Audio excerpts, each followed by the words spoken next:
a fraternity practicing for a campus show, a sorority hanging out in the student union. Typical college life. But these Greek-letter organizations at the University of Maryland are a little bit different from their counterparts. This is Yvette Mabry, a senior public health major and a member of Alpha Nu Omega, ANQ, a Christian sorority.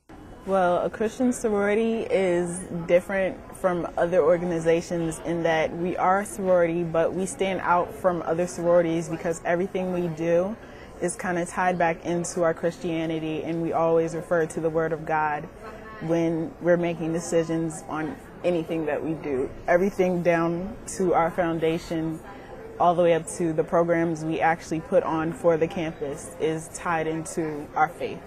ANQ came to the campus in the spring of 2000, a fraternity and sorority under the same name but operating as two separate Greek organizations. Both do outreach through Stepping, a performance art that's been a staple of many Greek organizations.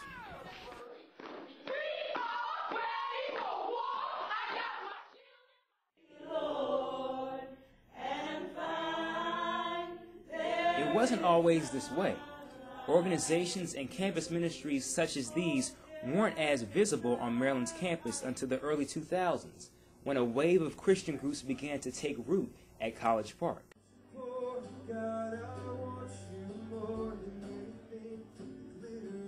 The gathering draws about 150 students to weekly services.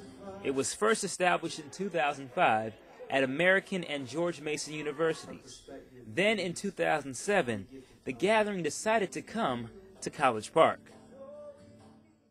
I would meet with the heads of other ministries or meet with students and say, well, okay, of these 35,000 people, how many would you say attend a weekly Christian gathering on campus? And they would come back and the answer would be somewhere in the neighborhood of 300 to 500. John McGowan is a campus minister and director of the gathering. Well, that's pretty cool to think that in a given week there's 500 students who are getting together to learn about God, who are getting together to worship and all that. But if you do the math, that still leaves 34,000 people who aren't doing that on campus. Although the gathering was able to establish itself as a campus group and to develop a positive relationship with the school's administration, one of the challenges groups like this face is sharing their faith in a way that reaches out to college-age students without turning them off. That's why they hold events like this, what's called Gospel Happy Hour. Christian musicians, dance groups, and spoken word artists perform for students, giving them a more culturally relevant way to celebrate their faith.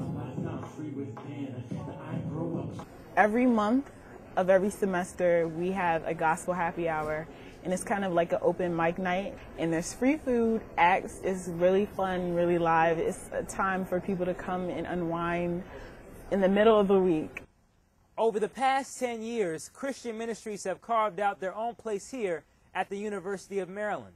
There are now over 30 groups here on campus. The campus's recognized chaplains say there are over 1,000 students who attend a weekly Bible study or service.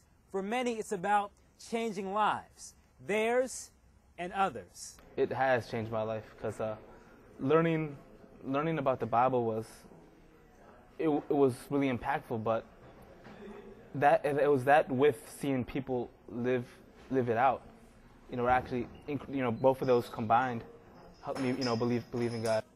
Senior George Hernandez didn't know if he believed in God or not when he came to College Park, until he was invited to a Bible discussion on campus. The people that reached out to me, they were, they're part of the student group called Disciples of Christ, and they really reached out to me, seeing their lives, seeing the way they loved each other, helped me believe. And, now I'm part of that, and hopefully God can use me to, help other people. Ashley Morse, a sophomore journalism student, reconnected with her faith. Well, I grew up in a Christian household, pretty much since I was a baby. We grew up in church, went to church 2-3 times a week, and I got turned off from it, pretty much. Like I would be in church, and it didn't work with me. Maybe because I wasn't listening, or I was too young, or something like that. But as she grew up, Ashley began interacting with teenagers and young adults who worshiped. I joined a youth group called The Remnant, and I went on their retreats and stuff, and I started talking to people, a lot of people my age, and they would, minister me about Christ, because before I just thought Christianity was for older people or people that had kids, things like that. But to see people actually living it out and walking it out, it made me come to realize, like, I really need to do this. This isn't fake. Heaven and hell is real. John McGowan has worked with many students like this who say they've experienced great changes in their lives because of their faith. My heart always goes most to the people that were living really far from God and have come into a relationship with Christ. And I could tell you stories of students who were probably in not just early stages, but central stages of alcoholism. I mean, they'd settled into that life. That was just part of life. And now, through the power of Christ, they're coming to me and saying, I haven't had a drink in a year. I haven't had a drink in 2 years. Many faith-based groups encourage students to go out and share their faith with others. This can be a challenge sometimes, especially when speaking with students of different religious backgrounds. I've gotten some responses that have been kind of like, people really aren't the most friendly sometimes, but overall, it's something I'm still committed to. Sophomore Brittany Berry says some non-religious students have been puzzled by her Christian lifestyle. When you meet new friends, they may question your views or your actions. Mm-hmm.